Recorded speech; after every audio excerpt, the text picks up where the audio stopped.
Je vous en prie, installez-vous. Alors oui, c'est AFS Vivre sans frontières. Donc pour ceux qui ne vous connaissent pas encore, votre association est agréée par l'Éducation nationale et vous êtes spécialisé dans les séjours plus ou moins longue durée pour les jeunes, c'est ça? Alors on a plusieurs séjours. On a les séjours de courte durée qui passent de 2 mois à 10 mois, 3 mois, 5 mois et une année scolaire. Voilà, mais tout ça se fait en immersion dans un établissement et dans une famille d'accueil. Dans une famille d'accueil, parce que nous, on est vraiment école-famille. C'est-à-dire, c'est par des vacances. On part pas dit je vais aller en vacances aux États-Unis ou en Costa Rica. C'est une immersion dans une famille et dans une école. Cela ferait presque 10 ans que vous êtes partenaire du lycée Mathias à Châlons. Qu'est-ce que cette charte que vous avez signée lundi va changer? Alors, cette charte, en gros, elle va aussi, c'est une sorte de reconnaissance de notre travail, déjà, pour prouver qu'on n'est pas une association de vacances, des séjours linguistiques. On est une association qui permet à des jeunes d'apprendre une autre façon de vivre et de vivre ensemble. Plus généralement, combien de jeunes bourguignons ont pu partir cette année? Cette année, on a une vingtaine de jeunes qui vont partir dans 50 pays dans le monde, parce qu'on est sur 50 pays, dont il y a une vingtaine de jeunes qui se sont lancés dans l'aventure, comme on dit.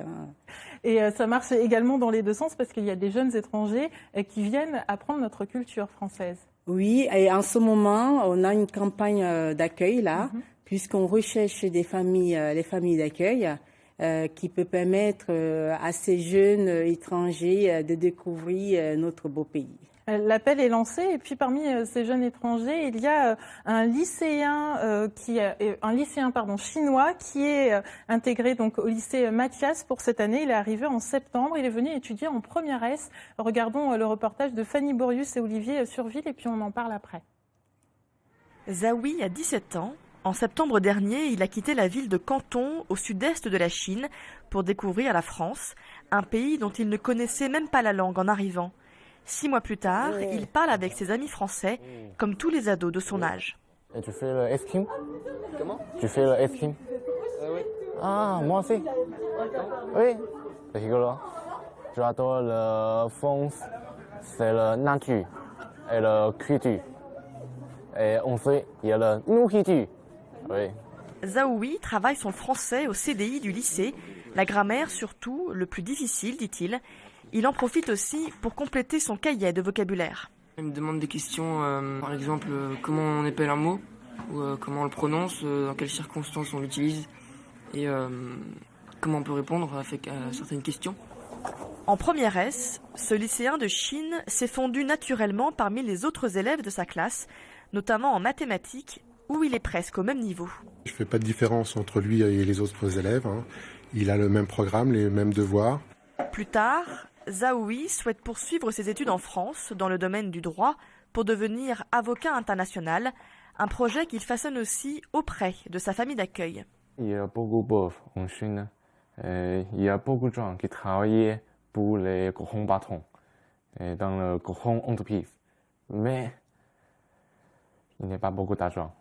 Je passe du temps avec lui, je l'accompagne le mieux possible et j'espère que toute cette énergie servira pour l'aider à arriver à ses souhaits. Une année à la française pour Zaoui, qui pourrait donner des idées à d'autres jeunes. Le lycée Mathias souhaite en effet envoyer plus d'élèves vivre cette expérience à l'étranger.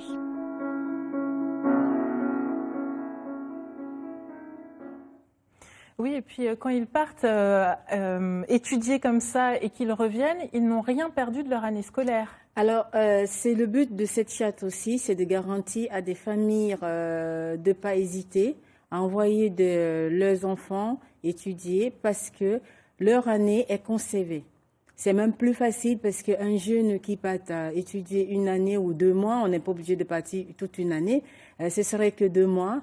C'est une autre façon de voir les choses et de le partager avec ses camarades de classe. Là, on a vu l'exemple d'un lycéen, mais vous proposez également ce type de séjour pour les collégiens et les étudiants. Il y a des collégiens parce qu'on a des séjours, des échanges canadiens de 2 mois à 3 mois. Il faut savoir que les séjours d'AIFES partent à partir de 12 ans. On peut partir avec AIFES. Il faut savoir aussi que ça a un coût quand même, entre 4 500 et 11 000 euros selon l'endroit où on veut aller. Y a-t-il des aides pour financer ? Alors oui, on a ce qu'on appelle AIFES national, là, des fonds de solidarité qui permet à toute personne, moyen ou pas moyen, de pouvoir réaliser cette expérience. Parce que AIFES, c'est une expérience pour tous. C'est pas juste pour ceux qui peuvent payer, mais c'est aussi même pour ceux qui ne peuvent pas payer. Et si par exemple je suis famille d'accueil, est-ce que si j'envoie mon enfant ailleurs, ça me coûte moins cher ? Alors, si vous êtes famille d'accueil, à savoir qu'une fois que vous êtes famille d'accueil, vous ne payez déjà pas. Il y a des frais d'inscription si vous envoyez votre enfant que vous ne payez pas déjà. Et il faut savoir aussi quand on est famille d'accueil, c'est un enfant en plus, mais vous avez quand même une aide AIFES vous apporte, par exemple, la cantine scolaire. AIFES paye la cantine, aide à des familles à payer la cantine scolaire. Ce qui facilite aussi l'intégration du jeune.